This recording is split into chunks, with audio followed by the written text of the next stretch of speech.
Hi there, welcome to another episode. This is kind of a podcast, it's kind of a one-sided podcast. Things I've been thinking about.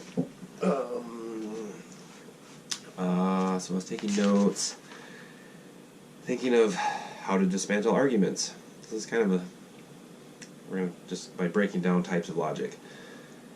I just think of coordinates, types of logic. I talked about in the podcast before about, there's certain truth, there's emotional logic, rational logic, like a spiritual logic that all kind of shell over each other.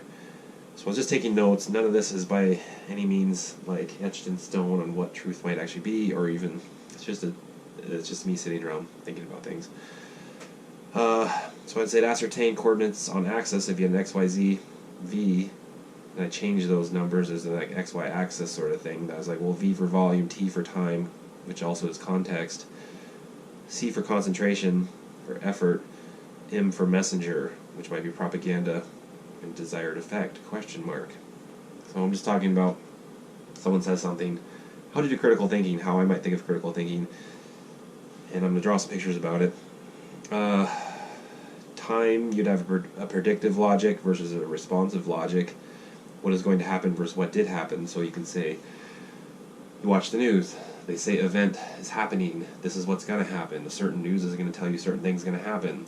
That same certain news will tell you that that thing did happen, or another news will say this other thing is going to happen, and then after the fact they'll say this other thing happened. So it's like a parallel dimension, and I use the term paradigm, and it's been said that it's less culture war, but more of a reality war. That would be a Dave Rubin thing that I kind of agree with, just that it's a reality war, there's paradigms. So, and the biggest context and why this is also obvious is the whole Bush versus Biden election thing. There's like two realities that are at play based on and I literally think it comes down to which media the people are consuming that defines their reality. So we got predictive logic, which is like what's going to happen, responsive, what did happen, foundational logic versus extreme or extraneous logic. That might be, you have a foundation, like foundation argument would be Trump is bad, or Biden is good, or Jesus was born from the dead, or Muhammad talked to an angel. That would be a foundational logic that you're working off of, but it's not to say that foundational logic is actually grounded in truth. It's just the basis for your confirmation bias setup of logic, which happens all the time. It happens everywhere. It's 99% of the people have a foundational logic that's based in fallacy. As you can prove something's wrong, but then by you proving something wrong, especially when it comes to religious things, you're trying to prove them wrong is then evidence to them that they're more right because they were told, they were warned about people like you. That's how cults work, basically. Then we got emotional logic versus rational logic versus spirit logic, which I had already kind of mentioned. I had first come up, I'll draw this, but I don't have anything beyond, it's not calibrated. I don't have any calibrations on like how you'd actually measure it. I just seriously wrote this in 5 minutes yesterday. Just doing a thing like this. And first I called that XY, then I called this T. These could be anywhere. Maybe in the comments you could suggest where I go with this. And this one's kind of going off on the side. Volume, and then that's all inside of messenger. So we have T for time, V for volume, C for concentration or effort, M for messenger. So where's the message coming from? What part of the time system is it in? Is it going to happen? Has it happened? Or how long have they been telling you this message? There are some media that's warned us. They said over and over and over, hey, there's going to be election things going on. And I'm not trying to be biased at all as I'm saying this. I'm just saying part of media was saying this. The other part of media was saying, hey, Trump's going to try to steal the election. Hey, he's going to try to steal it. So that would be a predictive logic from the left and from the right. You have a responsive logic. So as we are right now, Trump is saying that his election was stolen from him and he's not giving it up. And then the left is saying he did steal it. So both sides predicted both equally their logic within their system of insane logic. So I don't know how this would calibrate. Time could be minutes or seconds, days, 24-hour news cycle. Volume, what does volume mean? Volume of how much you consume it, I guess, as the consumer. Like how much CNN are you watching? How much Fox News are you watching? Concentration, effort, how much effort are you putting in what you're consuming? Like, I don't know if if you can see that, how much effort are you watching Fox News, and you're like, yes, Fox News, do you then go find secondary sources, or do you go watch CNN to try to validate or invalidate what you're thinking? So there's that. Then we go to emotional logic, spirit logic. Pause.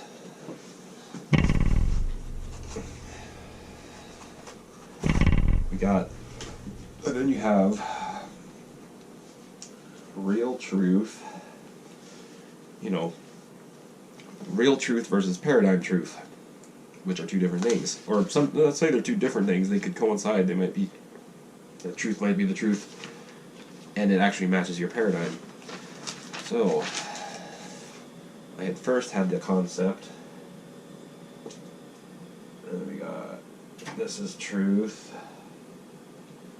This is just like the event, whatever the event be, could be anything. And we got it, and it's made up of these little things, X's and O's, or like versions of the truth. It's the partial truth of the truth, like X's, O's. I would first say, my first thought, let's not say my first, it's they kind of complement each other.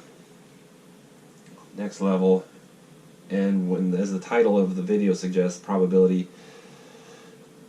I think of the politics like, you know, there's a quantum physics notion of the probability of the thing happening, and then if you're working within the paradigm, the second you absorb that through that paradigm, that's the collapse of the function that becomes the truth. Like, it collapses from a wedge to a particle in your little mind as truth. A little particle of truth, if you will. I would say this is emotion, and then this one is rational, and then this one is spiritual. So emotional logic, logic.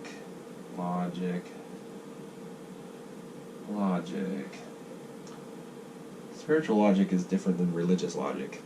Religious logic can be mostly wrapped up in emotional logic, I would say.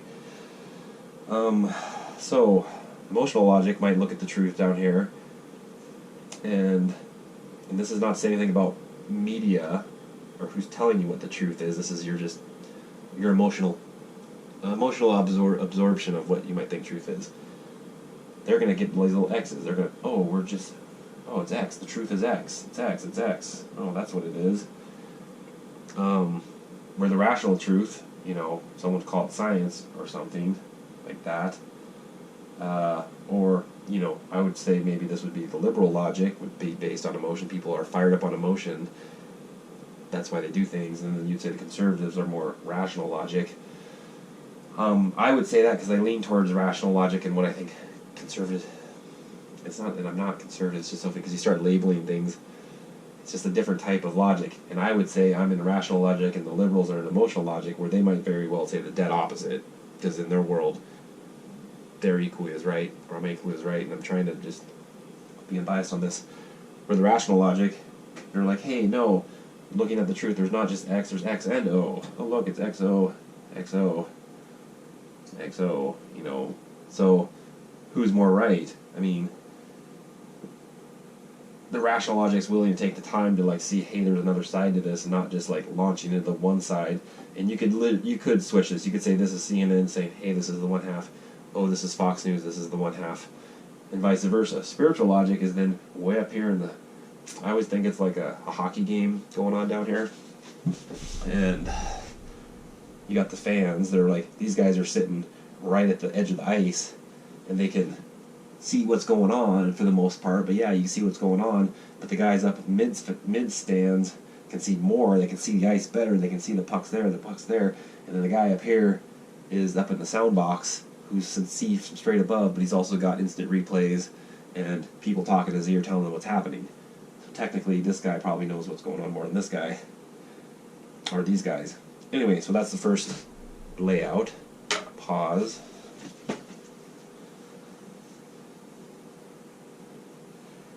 But then talking about polarity, you could also go this. You have truth, and this is where I think of, polarity is what I'm thinking of. You got these two sides, where you'd say this is the left, this is the right, and that's just an easy example in terms of people can understand that within America. And these guys see X, these guys see O. You're like, oh, so they're looking at this and seeing that. They're looking at this and seeing that. And again, I like to think I'm hanging out up here, so I see both of them. So this guy's actually seeing XO, XO. And again, it's not calibrated, but then of course there's some sort of blend, I guess, a Venn diagram where it's X and O kind of in here. So how many times is the truth blurry in the middle, or how much is this? This is all, it's a constantly shifting thing. As far as you could do and then coming out the bottom, that's where you go, if you're over here, moving through time, you got predictive, logic, predictive, a chicken scratch says predictive, and this is responsive,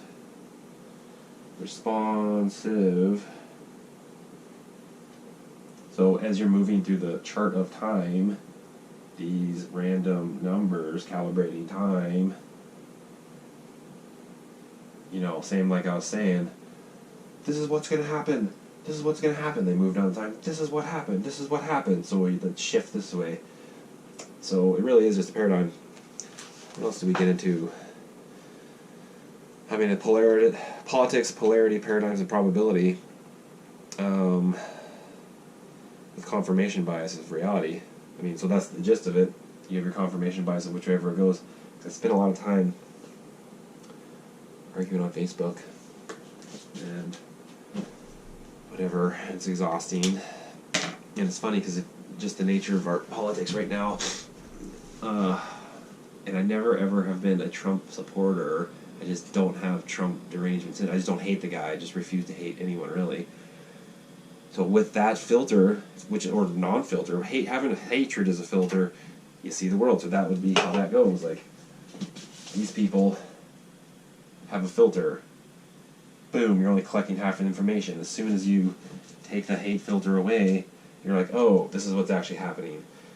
99% of the time, people are getting all fired up, on the one thing or the other. Meanwhile, they're not seeing the other side. Or if you even mention the other side, it's conspiracy theory. Where some sides, where the left right now gets more leeway on going with conspiracy theories, and the right gets kind of lambasted if they entertain it, but then half the time the ones on the right end up being true because. So let's shift gears a little bit. I guess more politics specific. This Bud Light's almost empty. I had pause.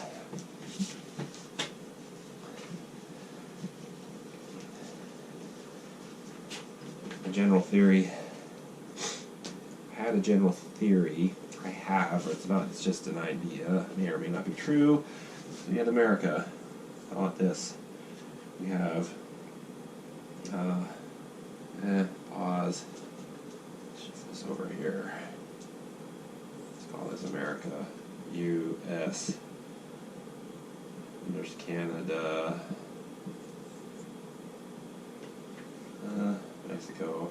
Am I even going to talk about Mexico? I don't know. Probably. Could, now I think about it. Side note on Mexico. I just thought of something. The U.S. Everyone's boo-hoo. Hey, let the Mexicans through the border. Let them through the border. Yay, okay, let them through the border. Especially in Canada. I remember being in Canada and everyone's like, those mean Americans, why won't they let those Mexicans in the U.S.? Boo on them. Meanwhile, Canada is a fucking pain in the ass to try to immigrate to. I did it. A lot of money, a lot of paperwork to do it legit. Pain in the ass. So these guys are telling these guys don't do this. Meanwhile, they won't let Americans come to Canada. If the U.S. is such a shithole, as Canadians tell themselves it is, why don't they let them escape to Canada with asylum the same way they tell the U.S. to let the Mexicans escape to their asylum? Anyway, that's a side note. Side note back over here. Here is Europe. And so EU, Asia, and Africa. That's a pretty... This is not to scale, by the way. So... old things happening over here. Old, long time things. Lots of things for lots of years. 5,000 years, 10,000 years. Not to say nothing was happening over in here. Indigenous people doing things. Just different things. Less technology type things. Less concentrations of... I shouldn't say less. less records of those things that were happening. They say there's big cities and stuff. That could or could not be true. Well, there was. They just weren't the same cities as this. Different scenario. General history, Western civilization, I should say. Lots of stuff going on in Asia. China, Russia, blah, blah, blah. There's a bunch, and I thought about this, the way the sun comes across the earth, right? It starts in China, Japan, this land of the rising sun. As you come across, it's like things, they pile up, you know, they're chasing the sun as the sun goes down. Like the energy chases the sun around the earth as it came to you, then Columbus, that bad guy who jumped across the U.S., then they got there to this, and then we pushed westward. Here's Alaska. Here's where I am. AK, and then here's Hawaii, the other place I am. Like, my whole life in existence is on the tail end of the westward expansion from fucking 10,000 years ago. So, old world stuff, old money, old things going on. So these people are fucking kicking around, fucking killing each other every which way. Big banks, big money, old stuff going on. The U.S. is like, fuck you, we were getting out of here, we're out of here. They go like, they start the United States. Yay, we're United States. We're not part of any of this old bullshit. That was the gist of it. American Revolution. Yay, America. Meanwhile, the Canadians were the loyalists. They were loyal to the Queen. Here's the Queen up here. UK. They're loyalists. When you learn Canadian history, these are the rebels. They're the loyalists. But these guys would call them, like King George, as bad guys, like, boo on them. They were fighting. The U.S. said we're doing our own thing. That's what happened. Fast forward to today, you still have all this old world stuff. You still have the European stuff. You still have the Canadian stuff. The Commonwealth. Canada's not its own country. It's part of the Commonwealth. Where's Australia? Down here. New Zealand. What else? Where the hell is where am I at? New Zealand. Oh, that's in the Atlantic. Australia over here. What's the other one? Australia, New Zealand. I'm missing something. I don't think I am. Sorry. In the U.S., we have Democrats and Republicans, D and R. My general contention is that, it's the D's, it's the big government versus less government.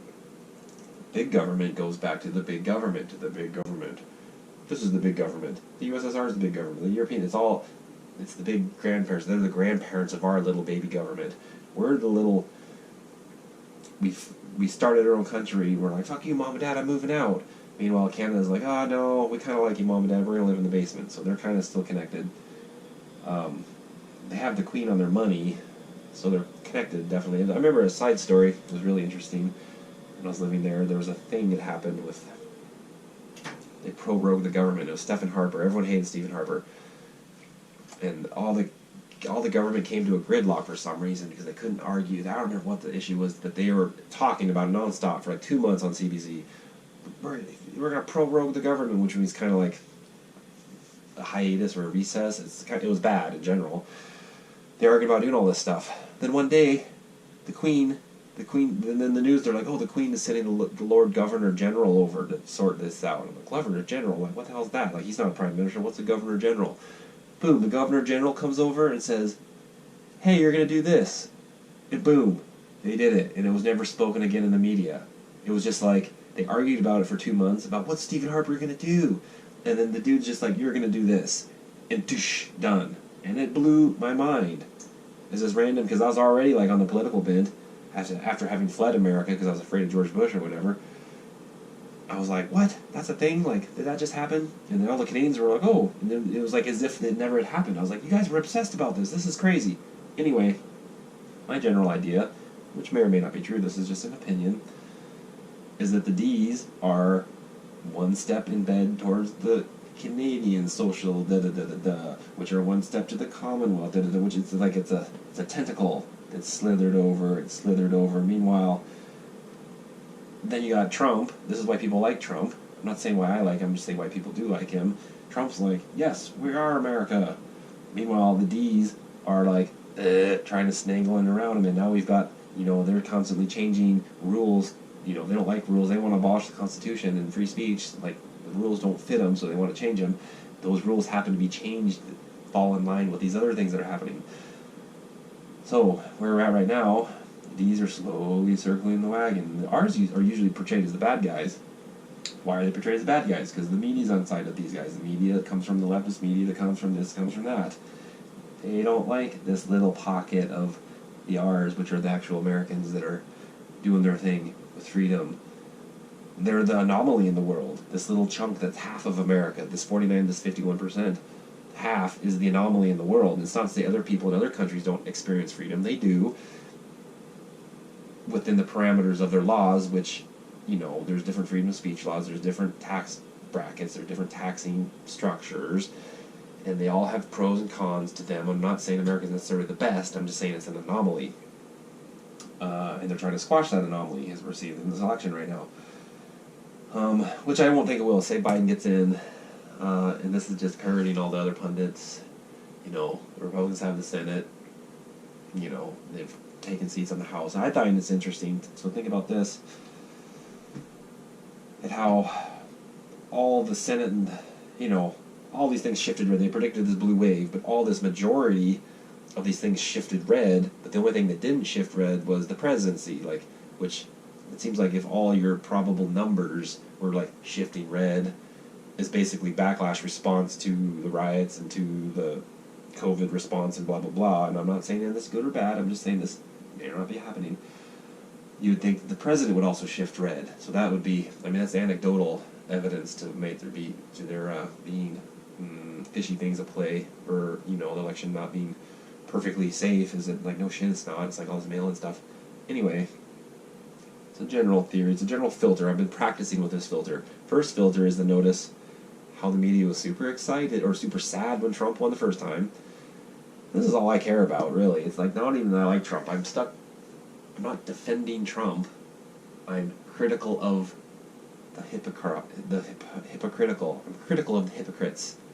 That's all. And by being critical of the hypocrites, you come across as defending Trump, but you can't have the double standard. For example, you know, the protests, the lockdown protests way back when, were mostly right-wingers. The media said they're evil and bad, like, oh, they're out in the streets, they don't care. Then they shifted around to where the people are burning down targets and rioting. The media's like, oh, that's good.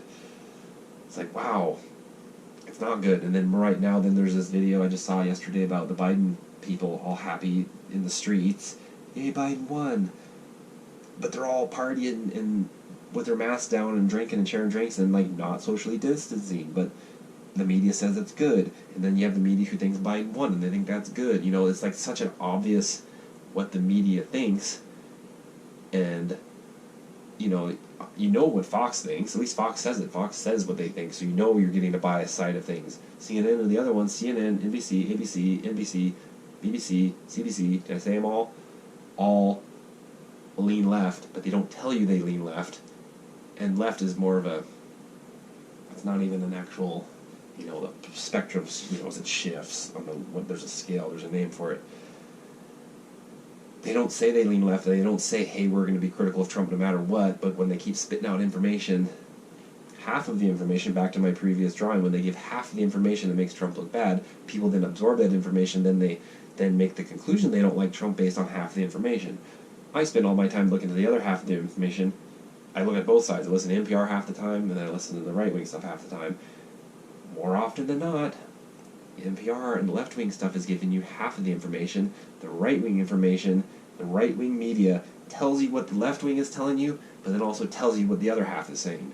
That's the big difference. Right-wing media doesn't tell you just half the information. They literally don't. That's the whole shtick of the right-wing media, is to tell you what the left is saying, and then tell you how it's wrong, and or needs modified, and or right, or whatever.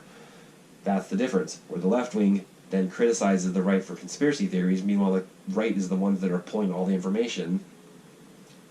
And it's maddening when you see through it, and it's not saying, and then I sound like a conspiracy guy. That's how it sounds when you like, I see it all. Sound like Alex Jones, but Alex Jones has been more right than he gets credit for. Anyway, thanks for watching.